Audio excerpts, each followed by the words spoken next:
قربانی کې د شرکت مسایل دیگه د ټولو نه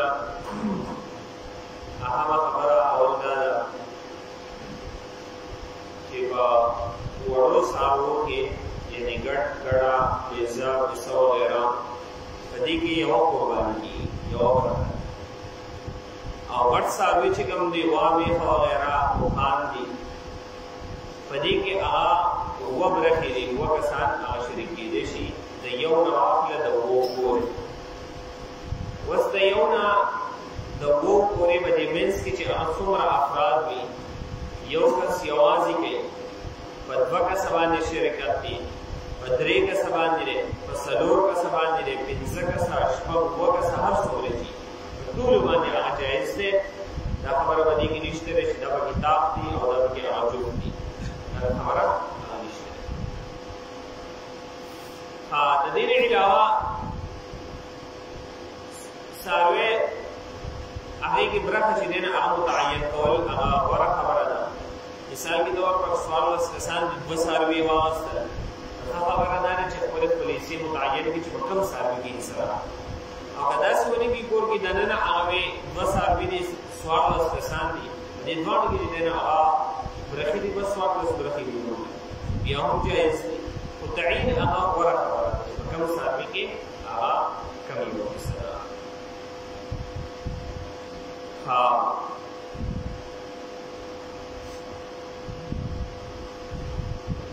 یو سړی داسې دی چې هغه قرباني هغه کوله یو کس له پیسې ورکړې وي بیا د دې نه بعد دی وایي چې زه د شرکت نه هغه دستبردار کېږم یعنې د شرکت سره نه کوم نو دغه کس د دغه قرباني به یا واجب وه یا به نفلي مطلب په ده باندې به د قرباني یا لازم و صاحب نصاب به یا به صاحب نصاب نه و خو هسې به د ثواب په نیت باندې هغه قرباني کوي نو که بالفرض په ده قرباني واجب وه نو دی د دغې کسان نه خپل شرکت ختمولی شي او که بالفرض په ده باندې قرباني هغه واجب نه وه نو بیا دی خپل شرکت هغه نشي ختمولی دی به د خامخا بیا د شرکت هغه کوي دغرنګې په قربانۍ کې یو کس داسې شرکت کوي چې هغه نیت او اراده د عقیقې ده یعنې دا څلور پنځه شپږ کسان داسې دي چې د هغو د قربانۍ نیت دی دا یو کس پکې داسې دی چې دی وایي زه د خپل یو ماشوم دپاره هغه عقیقه کوم نو دا جایز دی او که نه دی نو دا صحیح ده عقیقه دی د قربانۍ په دې برخو کې یو عقیقه هغه هم نیولی شي دا بالکل هغه جایز خبره ده عقیقه هم کېږي د ده هم کېږي او د نورو قربانۍ باندې هغه هم څه اثر نه پرې باسي دغرنګې د قربانۍ د شرکت دا کم کسان چې دي په دې کې یو سړی داسې دی چې د هغه اراده خالص هغه د غوښې اراده وي پوره یو کس داسې وي چې د ابتدایي طور خو د ده نیت هغه د قربانۍ دی خو په دې منځ کې ده ته داسې شکوک شبهات او خیالات راځي چې ګوره غوښه به هم هغه راشي غوښه دې ډېره وي او دا شکوک او دا چې دی دا خبرې د ده د ذهن ته هغه راځي وسوسه دا وروسته خبره د دې له اعتبار هغه نشته دی نور چې د ده نیت هغه اراده خالص د قربانۍ ولو صحیح ده اوس یو سړی خالص د غوښې په نیت باندې هغه قرباني کوي نو د دې دومره غلط اثر دی چې د ده د قرباني خو هغه هم نه کېږي او کوم شریک کسان دی ورسره قرباني یا یو کس داسې دی په دې شریک کسانو کې چې د دغې کس ګټه وټه پیسې هغه حرام دي پیسې د سود دي یا بل داسې یو طریقه ده چې د هغه پیسې حرام دي نو د قرباني خو پخپله هم نه کېږي او د دې شریک کسانو قرباني ورسره هم نه کېږي کوم چې ورسره په دې څاروي کې هغه شریک دي دغرنګې یو کس داسې دی چې هغه د یوې برخې نه کمه برخه کوي یعنې نیمګړې برخه دوه کسه په شریکه باندې یوه برخه کوي نو د دې دواړو قرباني هم نه کېږي او کوم چې ورسره نور شریک دي د هغو قرباني هم نه کېږي ګوره شرکت دا مسله داسې ده چې په دې کې یو کس کوم هغه ګډوډ کېږي د دې نور ورسره هم بیا هغه نه کېږي ځکه د اوس په څاروي کې هغه شریک کېږي د دې چې یو سړی شرکت کوي اول په غوره خبره دا ده چې یو سړی د بل چا سره اړو شرکت ولري چې اوس یې کېږي ځان له جدا څاروي واخلي او که دغه نه خامخا مجبور وي د نورو خلکو سره شرکت وغیره کوي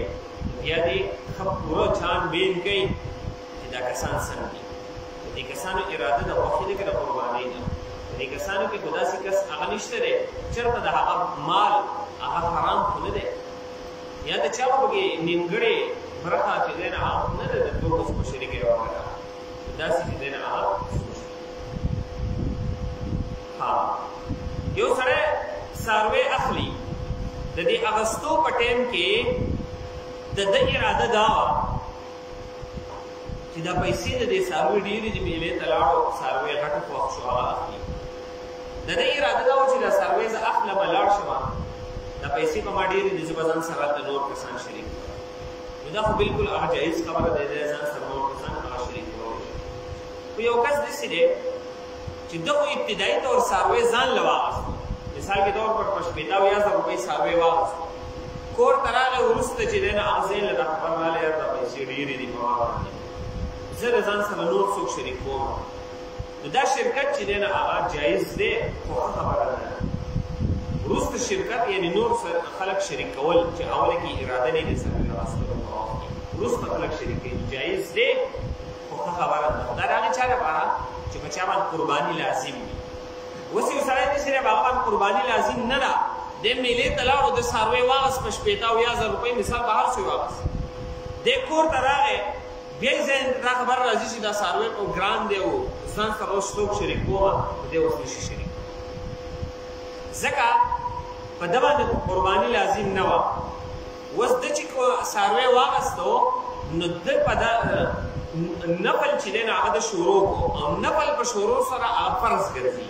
او په فرضو کې بیا چې دی نو هغه تغییر وغیره بدلوالی هغه نه راځي نو لہذا په ده باندې ګویا کې دا نظر شو او په نظر کې بیا چې دی نو هغه پیسې کمول پیسې واپس جیب ته ورځول دا بیا صحیح نه دي دغه شان یو کس داسې دی چې هغه باندې نفلي قرباني وه او ده څاروی واغست دا څاروی مړ شو یا ورک شو دی به اوس بل څاروی دی د بل څاروی چې دی نو هغه ذبح کړو ویم هغه شته څاروی بیا موندی شو هغه اولنی څاروی بیا موندی شو دی به د اولني څاروي قرباني هغه بیا خامخا هغه به خامخا قرباني او یو سړي باندې هغه واجب نه دي نو دی د اولني څاروی بیا موندی شو بیا به د باندې اولنی څاروی قرباني کول هغه لازم نه دي مخکې ورځې کې هغه د جلالي څاروي په باره کې مونږ مسله بیان کړې وه چې هغه څاروی چې هغه ګندګي خوري نو په هغه باندې قرباني جایز نه ده مونږ دا ویلو چې 3 ورځې وتړلی شي بیا قرباني نه 3 ورځې نه ده 3 ورځې به د چرګ وغیره کې ده څاروي کې 40 ورځې دي 40 ورځې به دی وتړلی شي دله په پاک خوراک ورکړی شي او د هغې نه بعد به بیا به د باندې قرباني جایز وي که داسې نه وه ګندګیانې خوري په هغه څاروي باندې قرباني هغه جایز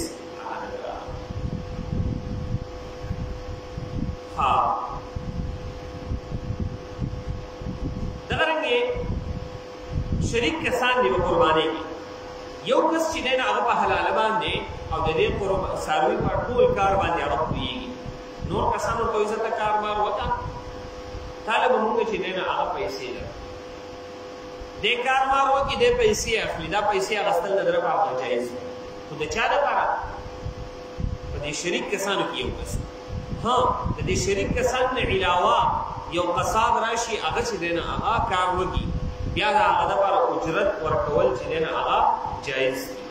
خو دا اجرت په داسې وي چې دا به پیسې ورکوي دا به داسې نه چې په اجرت کې ولا سرمن ورکړي یا ولا خپې وغیره څه ورکړي دا جایز نه دي ها اجرت دې پیسې دې ولا ورکړي د هغې نه علاوه استحسانا احسان په طور باندې سرمن ولا ورکړي یا بیا سرمن بیا خرڅې نو دا بیا جایز دی سرمن په اجرت کې ورکول د قصاب دا جایز دی یا په دې شریک کسانو کې یو کس قصاب دی او دله پیسې ورکول دا جایز نه ځکه دی پکې په خپله شریک دی دا جایز دی دغه رنګې په قربانۍ کې داسې کس شریکول چې هغه غیر مسلمه ده نو د غیر مسلمه قرباني نه کېږي د دې شریک مسلمانانو سره بیا نه کېږي. دغه رنګې د قربانۍ په دې حصو کې یو کس داسې دی د خپل مرحوم کسانو دپاره قرباني کوي. نو د دې طریقه کار به داسې وي چې دی به خپل فرض قرباني کوو که دی به د خپل فرض قربانۍ کې هم نیت اراده د ثواب د هغوی وکړي نو په دې کې بعضې علما وایي چې د ده به د قربانۍ څه اثر نه کړي. بعضې علما وایي نه ښه خبره دا نه ده ځکه دا د فرض قرباني ده. ښه خبره دا ده چې دی د یو نفلي قرباني د ځان لپاره ونیسي. زه ځان له نفلي قرباني کوم یو خو فرض کوم هغې نه علاوه یو نفلي قرباني کوم او د دې نفلي قربانۍ ثواب چې دی نه هغه مثال کې طور پر مور وفات شوي دی پلار وفات شوي دی خو په دې کې د یو نه علاوه ډېرو ته هم بخلی شي مور پلار ته نیا نیکونو ته څومره خپل خپلوان دي ټولو د ثواب یو قرباني وکړي نفلي ټولو د ثواب دا غوره کړه. د قربانۍ په دې ورځو کې مثال کې طور پر په 10,000 روپۍ باندې برخه ده ورکوله د دې په ځای باندې دی 10,000 روپۍ صدقه ورکوي. د دې صدقې نه غوره خبره دا ده چې د قرباني وکړي. د قربانۍ کې ډېر ثواب دی.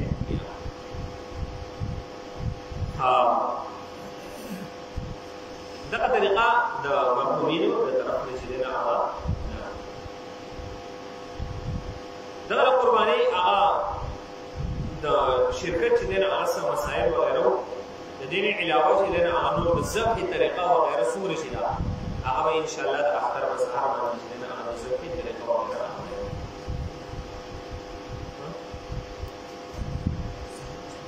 سهار نه چې دی نه هغه تکبیرونه هغه شروع کېږي. زنانه هغه به هم په هغوی باندې هم لازمي دی او په سړو باندې چې دی نه هغه هم لازمي دی. تکبیرات تشریق دې ته ویلی شي. سبا نه چې دی نه هغه شروع کېږي د سهار لمانځه نه او د 13 ذوالحجې د مازدیګر د لمانځه پورې یعنې د اختر د 4مې ورځې د مازدیګر د لمانځه پورې چې دی نه هغه دغه تکبیرات ویل هغه فرض دی. الله اکبر الله اکبر لا اله الا الله والله اکبر الله اکبر ولله الحمد. دا سړي دي او زنانې دي. که د امامتۍ سره یې لمونځ وکړو او که لمونځ یې چې دی نه هغه ځان له وکړو یا دې لمونځ شوی دی وروسته یې ځان له کوي په هر حالت کې چې دی نه هغه دا تکبیرات ویل هغه په لمانځه پسې متصل هغه لازمي دي. لمونځ یې وکړو بهر ته ووتو وروسته ورته رعایت شوی نو وروسته چې دی نه هغه بیا تکبیرات هغه نه کېږي. که یو سړی ووایي ټیک ته خو د ده نه هغه فرضیت لازمه نه ساتي. اوس د هغې طریقه کار دا دی چې دی د استغفار وایي د هغې بل څه طریقه هغه نشته دی. دی د الله نه بخښنه غواړي په سلام پسې متصل هغه داري. نو دغه تکبیرات په زنانه باندې دي په نارینه باندې الله اکبر الله اکبر لا اله الا الله والله اکبر الله اکبر ولله الحمد. زنانو نه اکثر هېري نو ښکلې طریقه دا ده چې زنانه په کوم ځای کې لمونځ کوي په یو پاڼه باندې هغه ولیکلی شي هغوی ته مخامخ ورکولی شي چې هغه لمونځ وکړي نو مخامخ وګوري نو بیا ورته یادګانې کېږي. که داسې نه نو اکثر هېري جومات کې خدای چې ټول خلک چې دی نه هغه شروع وکړي که د یو کس دومره هېري نو هغو ته هم نه شي. زنانو ته اکثر پسې نه یادېږي نو دا فرض چې دی نو هغوی نه ثابتېږي بار بار هغه هېرېږي. نو ښکلې خبره دا ده چې ولیکلی شي مخامخ هغه ځوړند کړی شي نو دا به چې دی نه هغه غوره خبره ده. او غوره خبره ټوله بیا دا ده چې دا په ښکلې یا کمپیوټر یا په داسې طریقه ولیکلی شي او په یو فریم کې هغه بند کړی شي ځکه دا خو هر کال دا ورځې راځي او په هغه ځای کې هغه یي نه مخامخ نو بیا چې کله ورځې راشي نو مخامخ هغه پروف وي نو بیا به بار بار لیکلو ته ورخرابېږي دا به کېږي هغه دی. د زنانو د اهتمام هغه څه ده. نور د چا د شرکت باره کې سره تپوس یې نه کولی شو. قربانۍ باره کې الحمدلله والصلاة والسلام ربنا